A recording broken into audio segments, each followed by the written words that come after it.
శివుడెవరు అంటే నిత్యాయ అని పిలిచారు శంకరులు.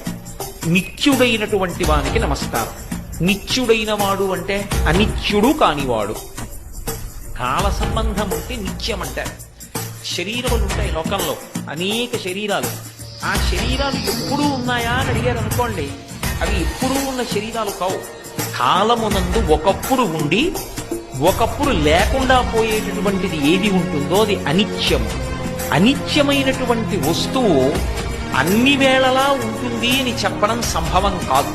ఈ లోకంలో ఒక లక్షణం ఉంటుంది, ఎవరైనా సరే కొంతకాలమే ఉంటారు. ఇది ఎక్కడి నుంచి ఎక్కడి వరకు ఉంటుందంటే దేవతల దగ్గర నుంచి కూడా ఉంటుంది.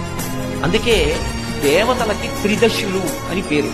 అంటే వాళ్ళు పుట్టినప్పుడు 25 ఏళ్ల వయస్సుతో పుడతారు. వాళ్ళు ఉన్నంతకాలం 25 ఏళ్ల వయస్సుతోటే ఉంటారు. వాళ్ళ శరీరం పడిపోయినప్పుడు 25 ఏళ్ల వయస్సు ఉండగానే పడిపోతారు. బ్రహ్మగారు ఆయనకు ఓ కాలమానం ఉంటుంది. ఆయన మనకందరికీ కూడా ఓ సంవత్సరం అయితే ఆయనకి ఏదో కొద్ది కాలం అవుతుంది. అటువంటి బ్రహ్మగారు కూడా కాలమునందు శరీరాన్ని విడిచిపెట్టేస్తారు. విడిచిపెట్టేస్తే బ్రహ్మస్థానంలోకి కొత్త బ్రహ్మ వస్తాడు.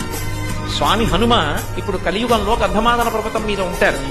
గంధమాదన పర్వతం మీద ఉండేటటువంటి హనుమ వచ్చే యుగంలో భవిష్యత్తు